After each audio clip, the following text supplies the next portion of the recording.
ব্লগে।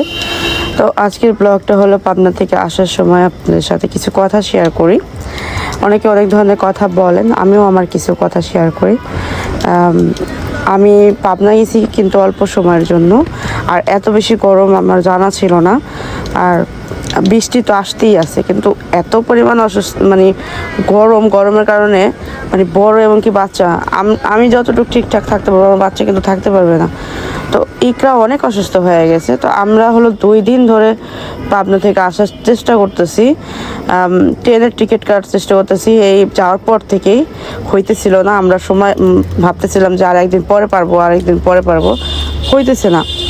দ্বিতীয়ত আমাদের বাপিবের ওদিক থেকে হলো বাস আসে না, তারপরে আসলে ভেঙে আসতে হয়। আর এত মানে ব্যাগপত্র নিয়ে বাচ্চা কাচ্চা নিয়ে আসাটাও সম্ভব না। তারপর আমরা অনেকক্ষণ মানে এই জিনিসগুলো নিয়ে 2-3 দিন মানে কী যে একটা অবস্থা। আর এই দিক দিয়ে ইকরার অবস্থা খুবই খারাপ। ইকরা হলো আমেশা হয়ে গেছে, ওর হলো ব্লাড বের হয় পায়খানার সাথে সাথে। তো এই জিনিসটা নিয়ে আমরা অনেক বেশি টেনশনে ছিলাম যে কতক্ষণে নিজের বাসা না আসলে কিন্তু এই জিনিসগুলো ঠিক হইতেছে না। ওখান থেকে আমি মেডিসিন নিছি কিন্তু কাজ হইতেছে না, ওরকমভাবে ঠিক হইতেছে না। তো এই জন্য আসার জন্য যে একটা ছটফট ওইটা করতেছিলাম। বাচ্চাটাও অসুস্থ, তারপরে এদিকটা আবার মনে করেন অনেকেই অনেক কথা বলতেও আছেন, ওটা আমি বাদেই দিলাম। আসলে আমরা কোথাও একসাথে হইলে অনেকেরই মাথা ব্যথা ওঠে, ওটা কোনো বিষয় না। মনে হয় তাদের ঘরের ভাত চাল খাই বা তাদের বাসায় থাকে এরকম বিষয়। যাই হোক, তাদের মাথা ব্যথা আসলে সারা জীবনেই করবে। তা বিলাল ভাইয়া এবং কি হলো ভাবি, তারা ফার্স্ট টাইম হলো পাবনাতে গেছে। তো তাদের নিয়ে একটু মানে আনন্দ করাটা আসলে আমাদের একটা দায়িত্ব, কারণ আমরা অনেকবার গেছি, ওখানে অনেক জিনিস দেখছি। তারপর মনে করো অনেক চেষ্টা করে হলো নাহার ভাবিকে আর বাইরে নিতে পারি না, কারণ নাহার ভাই সারাফাত শারিফা অনেক বেশি করে, ওদের নিয়ে মনে করেন যাওয়া যায় না। তারপর আমাদের কাজকর্মের ফাঁকে ফাঁকে বিলাল ভাইকে এদিক ওদিক একটু ঘোরানো হয়েছে, এদিক ওদিক একটু গেছি। তারপর টিকিট কাটার জন্য আমরা একটু বাইরে বের হয়েছি, তো টুকটাক একটু ঘোরাফেরা হয়েছে, তেমন একটা হয় নাই। আর 2টাও প্রোগ্রাম গেছে, তো আপনারা দেখলেন। আমি চলে আসবো বিদায়, আপু হলো তাড়াতাড়ি প্রোগ্রাম করার চেষ্টা করছে, কিন্তু তাও করতে পারে নাই। লাস্ট টাইম ভাবলাম যেহেতু হইতেছে না, আমরা যাইতে পারতেছি না, তাহলে সুন্দরভাবে প্রোগ্রামটা করি। ওই কারণে একটু আরেকটু সময় নেওয়া হয়েছে, নাহলে একদিনেই প্রোগ্রাম করে আমরা পরের দিন মানে 6 তারিখে আমরা চলে আসতাম। তো ইকরার শরীর খারাপের কারণে আমি আর যাই নাই, আমার মামা বাড়িতে যাই নাই। সামনে যে আমাদের একটা বিয়ে মামা বাড়িতে, আমি কিন্তু আমার খালাতো ভাইয়ের বিয়েও কিন্তু যাই নাই। আমার খালাও আমাকে দাওয়াত দিয়েছিল, তখন সাবিনা আপু তিশা আপু ওরা গেছে। তারপর এখন আমার মামাতো ভাইয়ের বিয়ে, এখন আবার বড় আপু সাবিনা আপু মিয়া ভাই এরা যাবে, আমি যাইতে পারবো না। কারণ আমি অলরেডি আমার শ্বশুরবাড়ির পরিবার নিয়ে যেটা আমরা সবাই গেছি আপুর বাসায়। এতগুলা মানুষ এক বাড়িতে যাই আসলে সম্ভব না। দ্বিতীয়ত আমাদের নিজেদেরই অনেক বেশি সমস্যা, কারণ আমাদের বাচ্চা কাচ্চা অসুস্থ হয়ে গেছে। তো আমি আবার কিভাবে পারি ওই মামা বাড়িতে যাইতে? তো সেটা নিয়েও দেখি অনেকেই কমেন্ট করছেন যে মানে কি যেন বলে, খারাপ কথাই বলছেন যে তাদের মতো ইয়েদের দাওয়াত দেয় নাকি, তারা এমনিতেই যাস। যাই হোক, আমার মামা বাড়িতে আমি মানে কি বলবো। আচ্ছা যাই হোক, আমি আসলে কিছু বলার মতো ভাষা নাই। এদের আসলে কিছু কিছু কমেন্ট দেখলে মনে হয় আসমান জমিন নিচে এক হয়ে যায়। তো একটা বিষয় কি, অনেকেই বলে যে ছোট্ট একটু জন্মদিনে এত জ্ঞাতি গোষ্ঠী যাওয়ার কোনো প্রয়োজন ছিল না। দেখেন, আমি আমার লাইফে আমি আমার খালার আদর পাই নাই, আমার মামার আদর পাই নাই। আমি জানি না একটা খালা কিভাবে তার ভাগ্নিদের আদর করে, একটা মামা কিভাবে তার ভাগ্নিদের আদর করে। ছোটবেলা থেকে আমি কখনোই পাই নাই। আমি বড় হয়ে যখন 7-8-9 বছর গেছি, আমি নানার আদরও পাই নাই, নানির আদরও তেমন পাই নাই, কিছুই পাইনি আমরা। তো যখন গেছি বলছে যে এটা কে, এটা কোহিনুরের মেয়ে। হ্যাঁ, এটা কোহিনুরের মেয়ে, জাস্ট এতটুকুই। হ্যাঁ, এমন না যে কোনোদিন আমাকে কোলে নিছে, আমার খালা কোলে নিছে, কারণ কোলে নেওয়ার বয়সটাই তো চলে গেছে। তো মামা কোনোদিন কোলে নিছে বা নানু কোনোদিন কোলে নিছে। নানুর কুল কীরকম জানি না, খালার কুল কীরকম জানি না, মামার কুল কেমন তাও জানি না। তো মামা যে একটা চিপস আইনা দেবে ছোটোবেলা, ওই জিনিসটাও আমি জানি না, আমি কখনোই পাই নাই। তো ওই জিনিসটা আমার ফিল হয় যে আমি জীবনে আমার মামা মামি তারপরে খালা খালু নানা নানি এদের কারোই ভালোবাসা পাইনি। আমি এদের ভালোবাসার ফিলিংস কি তাও জানি না। এই জন্য যথেষ্ট পরিমাণ আমার বড় আপু বলেন, সাবিনা আপু বলেন, আমি বলেন, যথেষ্ট পরিমাণ চেষ্টা করি। কারণ আমাদের তিনও বোনের বা আমার ভাইদের কারো ভাগ্যে ওই রকমভাবে মানে ভালোবাসা জুটে নাই। মামা মামি মানে নানির পরিবারের ওদিকে মার বাবার বাড়ির ওদিক থেকে কোনো ভালোবাসা আমরা কখনো পাইনি। হয়তো বড় ভাই বা বড় আপু হয়তো টুকটাক নানার ভালোবাসা পাইছে কিনা আমি অতটা জানিও না, কিন্তু আমি যতটুকু দেখি অত ভালোবাসা পাই না। তো সেই ক্ষেত্রে যথেষ্ট পরিমাণ আমরা চেষ্টা করি আমাদের বোনদের ছেলে মেয়ে সবারই ভালোবাসার বা তাদের একটা ছোট্ট একটা আয়োজনে আমরা ওখানে উপস্থিত থাকার, এবং কি আমাদের যথেষ্ট পরিমাণ আমার বোনের মেয়েরা ভালোবাসে, ছেলেরা ভালোবাসে, আমাদেরও ভালোবাসে, আমরাও অনেক ভালোবাসি। ওই একটা যে ফিল আছে যে আমরা কখনো পাই নাই ভালোবাসা, ওই জায়গাটা থেকে না মানে আরও বেশি ভালোবাসা আসে যে আমরা তো কখনো পাই নাই। আমাদের ছেলেমেয়েরা যাতে না বলতে পারে যে আমরা আসলে খালাদের ভালোবাসা পাই নাই। এই জন্য মানে এই জিনিসটা একটু বেশি, যে ছোট্টখাট্টো অনুষ্ঠান হলে মানে এই জন্য হলো যাতায়াতটা বেশি রাখি। কারণ আমার নানা নানু এরা অনেক দূর আমার মাকে বিয়ে দিয়েছে, কখনো ওইভাবে আসতেও পারে না, আমার মাকে দেখতেও পারে নাই। আমার মা কীভাবে আছে, কোন অবস্থায় আছে ওই রকমভাবে দেখতে পারে নাই। যতটা প্রয়োজন, ধরেন আমরা যেইভাবে বাবার বাড়িতে যা থাকি, আমাদের যত বিপদে আপদে আমাদের পরিবার কিন্তু কাছে।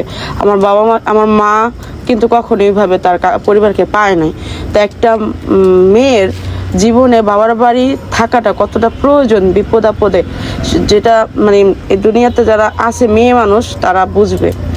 সবাই মানে কিছু মানুষ আছে খোঁচা দেওয়া কথা বলেন, কিন্তু নিজের অন্তরে তো জানে, আপনাদের মনে তো জানে আসলে একটা মেয়ের জন্য বাবার বাড়িতে কতটা প্রয়োজন। কিন্তু ওই বাবার বাড়ি যদি আপনার সঠিক সময় কাজে না লাগে আর আপনার সঠিক ভালোবাসা মানে না দেয়, তখন আপনার জন্য কতটা বিপর্যয়কে আনে সেটাও কিন্তু আপনারা জানেন। আর পরিবার যখন সাপোর্টে থাকে বাবার বাড়ি, তখন আপনার সময়গুলো কত ভালো যায় সেটাও আপনি ভালোভাবে জানেন। মানে মেয়ে মানুষ যারা তারা এই জিনিসগুলো দুইটা জিনিসই ফিল করতে পারবেন। বাবার বাড়িতে মানুষ অপছন্দ করলে কীরকম ফিল হয়, এবং কি বাবার বাড়ির মানুষ ভালোবাসলে কতটা ভালো লাগা কাজ করে, এই দুইটাই ফিল করতে পারবেন।